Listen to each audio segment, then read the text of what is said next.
Yes, student, today we will discuss about the commercial farming and types of commercial farming. Before it, we have learned about the subsistence farming in its types. So, commercial farming mainly हमारा purpose क्या subsistence किस लिए use कर रहे थे, किस लिए grow कर रहे थे, फॉर द सब्सिस्टेंस लेवल कि जो फार्मर्स है उसके खुद की जो नेसेसरी गुड्स हैं, थिंग्स हैं, उन चीजों के लिए हम क्या कर रहे थे, प्रोडक्शन कर रहे थे. But in commercial farming crops are grown and animal are reared for sale in the market. जहां पर वर्ड मार्केटिंग आता है, मार्केटिंग के आते ही हमारा माइंड कहाँ स्ट्राइक करता है कि मार्केटिंग के लिए जो चीजें प्रोड्यूस की जाती हैं या फिर एनिमल्स को क्या है रखा जाता है, वो सिर्फ किसके लिए किए जाते हैं, सेल इन मार्केट. तो ये चीजें किसके ऊपर डिपेंड करते हैं, किसको शो ऑफ करती हैं कि कमर्शियल फार्मिंग क्या है, कि क्रॉप्स वही क्रॉप्स ग्रो करें जो हम कहाँ मार्केट में सेल करते हैं. और दूसरे क्या है कि एनिमल्स भी अगर हम रखते हैं तो वो भी किसके लिए रखे जाएं, मार्केट में सेल करने के लिए. मॉडर्न इनपुट्स कि इनपुट्स क्या है, हमारे इनपुट्स हम कौन कौन से यूज करते हैं इसमें, कैपिटल इसमें यूज की जाती है, HYV सीड्स जो हाई यील्डिंग क्वालिटी है वो वैरायटी सीड्स इसमें यूज किए जाते हैं, केमिकल्स यूज किए जाते हैं, पेस्टिसाइड्स यूज किए जाते हैं, फर्टिलाइजर्स यूज किए जाते हैं. So this type of things जो हमारे मॉडर्न टेक्नोलॉजी के अकॉर्डिंग है वो, और मॉडर्न इनपुट्स के हम प्रोडक्शन को इंक्रीज करने के लिए कमर्शियल का मेन पर्पस क्या होता है कि मैक्सिमम प्रोडक्शन करना एंड ऐसे प्राइसेस पर उनको सेल करना कि जिससे क्या मैक्सिमम क्या हो सके, रिवेन्यू आ सके, प्रॉफिट हो सके. सो प्रॉफिट अगर लेना है तो हमें सीड्स भी अच्छी क्वालिटी के यूज करने पड़ेंगे, क्योंकि सब्सिस्टेंस लेवल पर तो हम क्या है सिंपल टूल्स यूज कर रहे थे, सिंपल थिंग्स हैं जो हमारे पास जो सीड्स थे वही यूज कर रहे थे. लेकिन HYV सीड्स, केमिकल, फर्टिलाइजर्स और more capital R needed in commercial farming. Types of commercial farming, first is commercial grain farming.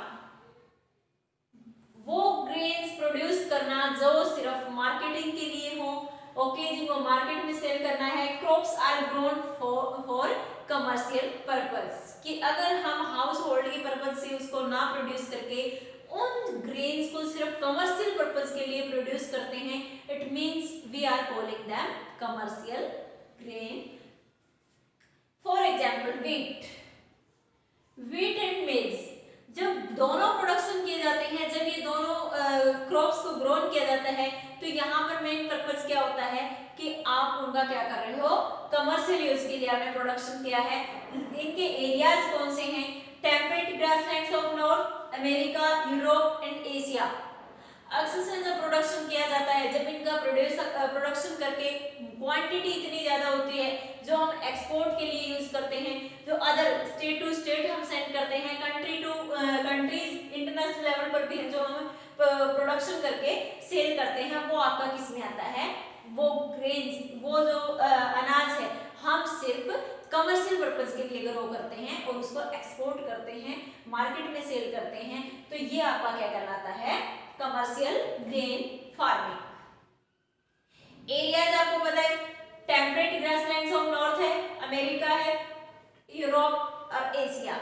Affect करता है कि वेदर कैसा है, ये चीजें भी क्या करती हैं, डिपेंड करती हैं for production. Next is mixed farming. Land is used for growing foods and fodder, crops and rearing livestock.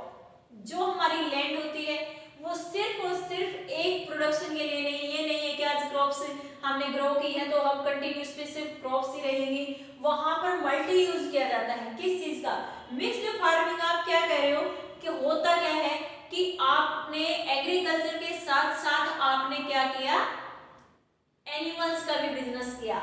Business purpose के लिए जो प्रोडक्शन आप कर रहे हो, आपने क्या किया, अपने आपके पास क्या है, लैंड. फॉर एग्जाम्पल जो लैंड का ये पोर्शन है, ये एरिया है आपके पास, इसमें आपने क्या किया है कि कुछ पोर्शन आपने इसके किसके लिए, फूड ग्रो करने के लिए किया है कि हमने क्रॉप्स ग्रो किया. सेकेंडरी अदर पार्ट हमने किसके लिए यूज किया, फोडर. ये फोडर हम ये नहीं है कि करना सिर्फ और सिर्फ फार्मर अपनी फैमिली के लिए ग्रो करेगा, ये हम मार्केट में सेल करने के लिए भी ग्रो करते हैं. ओके, किसके लिए कर रहे हैं? कमर्शियल पर्पस के लिए।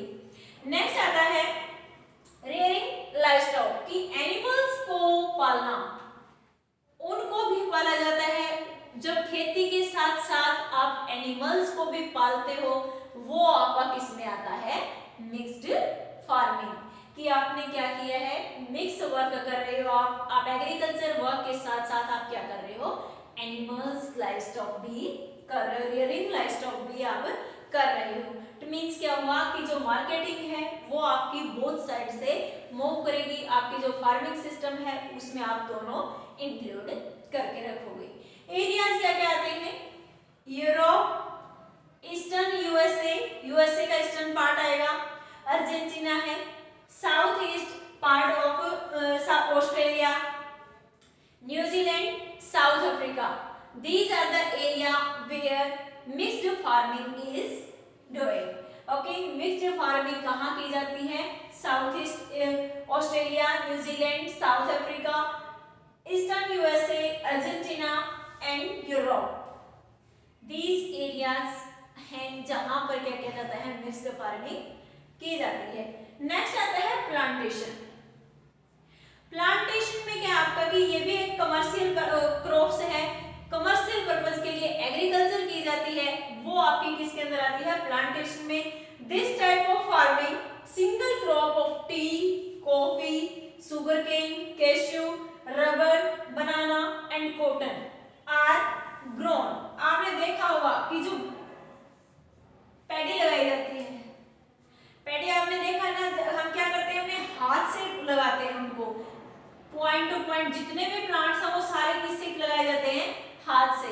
ऐसे ही टी है, कॉफी है, रबर है, तो ये कमर्शियल पर्पस के लिए प्लांटेशन में जो कि खुद अपने हाथों से जब फार्मर या लेबर खुद अपने हाथों से लैंड के अंदर उनको क्या करती है? ग्रो करवाती है, तो वो क्या कहलाता है कि हम खुद उनको जब लेबर रखी जाती है, जो लेबर होती है वो पैडी को आपने देखा होगा कि एक एक प्लांट को क्या है अपने हाथों से रोपते हैं, तो उससे क्या होता है? वो आपका किस में आता है? प्लांटेशन में। जब हम प्लांटिंग करते हैं अपने एग्रीकल्चर सिस्टम में, तो वो आपका किस में आता है?